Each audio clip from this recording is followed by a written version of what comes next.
Então, a pergunta que fica é o que significa a existência da escola para uma sociedade democrática, né? Como que ela contribui, então, para que a gente possa preservar a democracia como um valor e, principalmente, potencializar as novas gerações para que aperfeiçoem a democracia, né?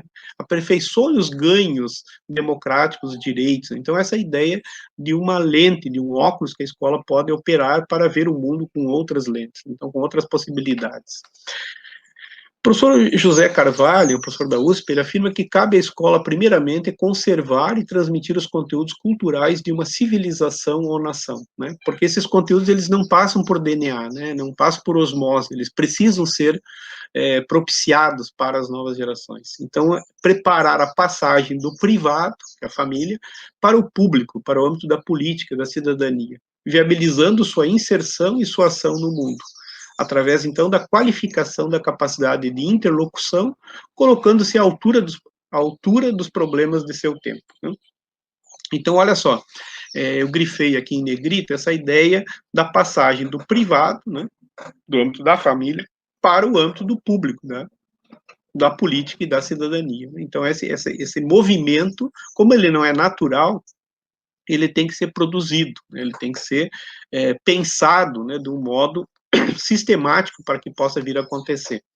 E a qualificação, então, da capacidade de interlocução, né? Como que nós qualificamos a capacidade de interlocução dos nossos alunos, futuros, né, membros de uma sociedade política, né?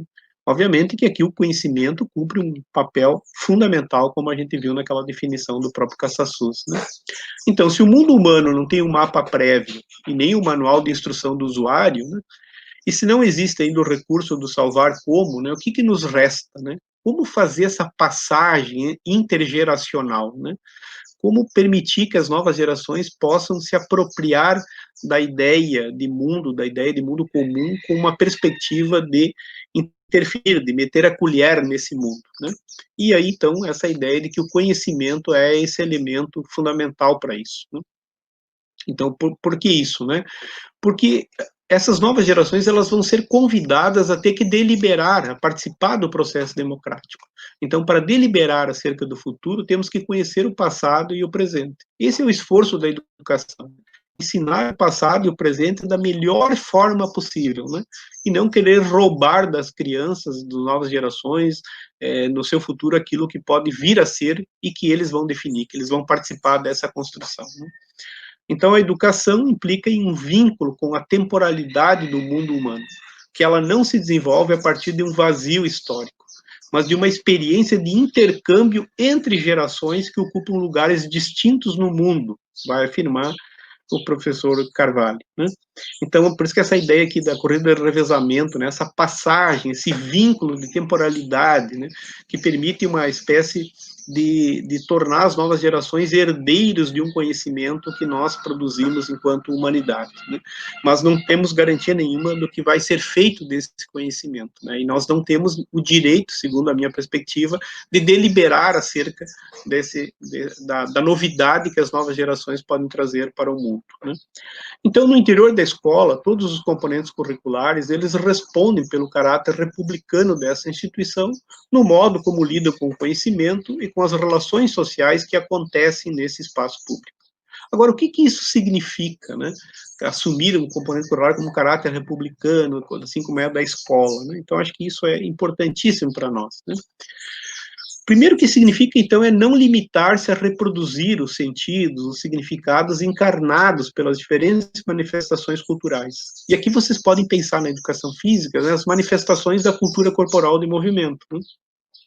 Então, tematizá-los, né, desnaturalizá-los, que é um tema fundamental, né, porque a ideia é de que, às vezes, as coisas são naturais, né, não são naturais, as coisas humanas são artificiais, elas são construtos humanos, né, então nós temos que ajudar as novas gerações a desnaturalizar, não tomar como algo essencial, né, evidenciando a pluralidade de sentidos e significados que os sujeitos podem produzir nos mais variados contextos, né.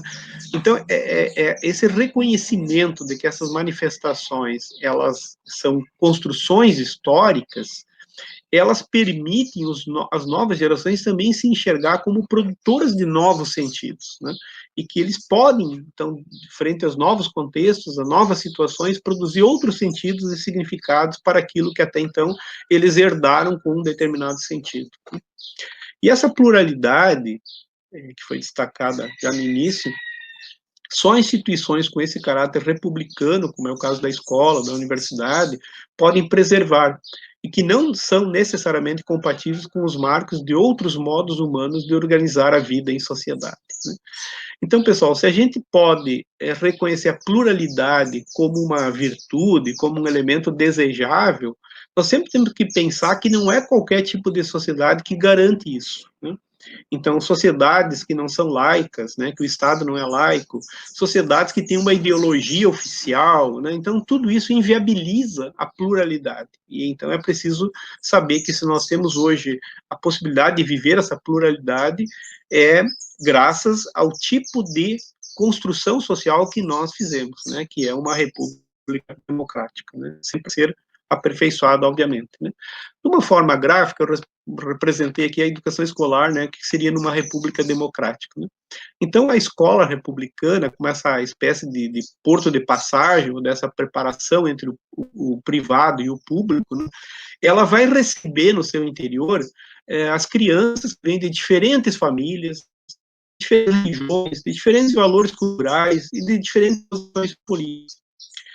E ela tem que fazer, olha só, né, e não é uma coisa fácil isso, né, mas é um milagre, mais ou menos, que uma escola faz, que em torno dos 4 anos aos 17 anos, se produz alguém que vem de mundos particulares para viver num mundo comum, né? Então, essa é uma coisa fantástica que a escola consegue fazer. Então, é mostrar para as crianças que muitos dos valores que elas trazem da família, da moralidade que vem da privacidade da família, são insuficientes, né, para a vida pública, para a vida com outros que vêm de outras famílias, de outras posições. Assim vale para a religião, para posições políticas e para valores culturais. Por isso que a escola, ela não é aquilo que por muito tempo se dizia, né, uma continuidade da educação familiar. Não é uma continuidade. A escola muitas vezes bate de frente com as famílias, bate de frente com os valores culturais, com formas de religiosidade e com perspectivas políticas que não são compatíveis com uma sociedade democrática e republicana. Então, a escola cumpre esse papel de um certo filtro, né, de uma certa... eu tenho usado até a expressão que me veio há um tempo atrás, lendo um texto sobre que é uma curadoria, né, numa exposição artística, tem um curador que ele seleciona. Então, ele não nega que existem outras coisas, mas ele seleciona aquilo que é desejável, que valores são desejáveis de serem fortalecidos e que valores devem ser negados como possibilidades coletivas, né, no caso. Então, esse sempre é o papel dos currículos, né, que vão fazendo essa seletividade, né. Então, o que seria, então, uma escola republicana e democrática, né? O Breiner nos ajuda a responder, dizendo que seria a escola que é aberta a todos, se preocuparia, e esse todos aqui, pessoal, veja que quanto ele se ampliou, né, tanto em perspectivas quantitativas como qualitativas, então, sempre com um movimento, né, de que não é nunca a totalidade, mas que se deveria tender a se abrir cada vez mais para esses todos, né. Então, aberta a todos, se preocuparia, por isso todo o discurso da inclusão, né, se preocuparia em restituir aquilo que Breiner chamou de dívida política, da exclusão da participação das deliberações políticas. Então, quem conhecer, e eu sempre aconselho, né, eu acho assim, a gente tem que entender de Brasil, tem que estudar muito o Brasil, né, para entender por que essa dívida política, porque historicamente grande parte da população foi excluída da participação das deliberações políticas, né? Seja desde a independência, seja desde os processos de colonização, né, que instrumentalizaram povos inteiros, né? Seja a própria ideia de república no Brasil é uma falácia, né? A república é um golpe militar feito em nome de elites, né? Então, nós temos uma dívida política enorme com a grande maioria da população, para que ela possa se ocupar das deliberações políticas. E nisso a educação pode cumprir um papel importante, né? como ela pode fazer isso, né? Então, fornecendo um mínimo de competências para que os indivíduos possam vir a se interessar, e olha só, né? Por isso que essa ideia de que esse se interessar não é natural, nós temos que produzir isso, né? Interessar e participar das decisões públicas, né? Então, por isso que, quando as pessoas não estão mais interessadas na política, por isso que o discurso antipolítica é um desastre para a democracia, né? Então, a gente pode ser contra os políticos, mas não contra a política, se a gente quiser preservar a democracia. Então, tem interessar em participar dessas decisões públicas não é algo natural, é algo que tem que ser forjado, tem que ser construído. Por isso que instituir a cidadania é uma forma artificial, é um movimento que nós nos propomos, né, para preservar exatamente as instituições democráticas, né? Então, eu faço aqui também um tensionamento dessa ideia, né? Escola democrática ou democratizante, né? A gente já viu as críticas, né, que eu coloquei lá a partir de Azanho, né, e do próprio Carvalho, a ideia dessa perspectiva democrática. Então, uma escola, ela será tão mais democrática, segundo o Breiner, quanto mais ela propiciar aos seus alunos as competências para intervirem mais tarde naqueles espaços onde suas vidas sociais e individuais se decidem, né? Sugiro, pois, um eletismo para todos, se me permite insistir em uma expressão arriscada, né? Vejam só, né, que essa ideia de que a escola, ela é democratizante à medida que ela permite as novas gerações se apropriarem dessas competências, né? Porque essas competências que vão permitir que ela interfira no mundo público, onde as suas vidas vão ser decididas, né? Então, se isso antes era atributo de poucos, né, quem que eram os aristocratas, né?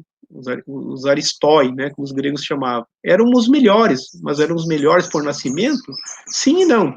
Por nascimento, por ser de uma nobreza, mas fundamentalmente por uma educação que recebiam. Então, era uma elite que dominava, né? Então, essa ideia de que esse elitismo, né, por isso que é uma expressão arriscada, né, deveria ser de todos. Então, a experiência democrática teria que extinguir a ideia de uma sala VIP, né? Não tem sala VIP, né? Todos são convidados a participar, né? Então, a educação de natureza científica, vai dizer o Condorcet, ela nos protege dos charlatões, né? Então, quem faz ciência deve ser curioso, duvidar, estudar e descobrir.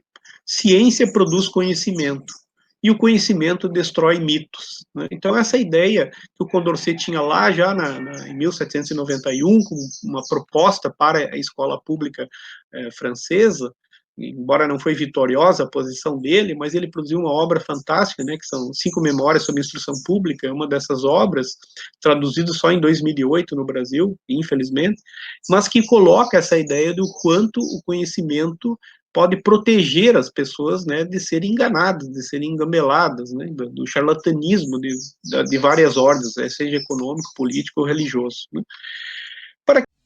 Se você gostou do vídeo, deixe o seu like, comenta e compartilhe com os amigos. E não se esqueça de se inscrever no canal e ativar o sininho para ficar por dentro de todos os nossos conteúdos.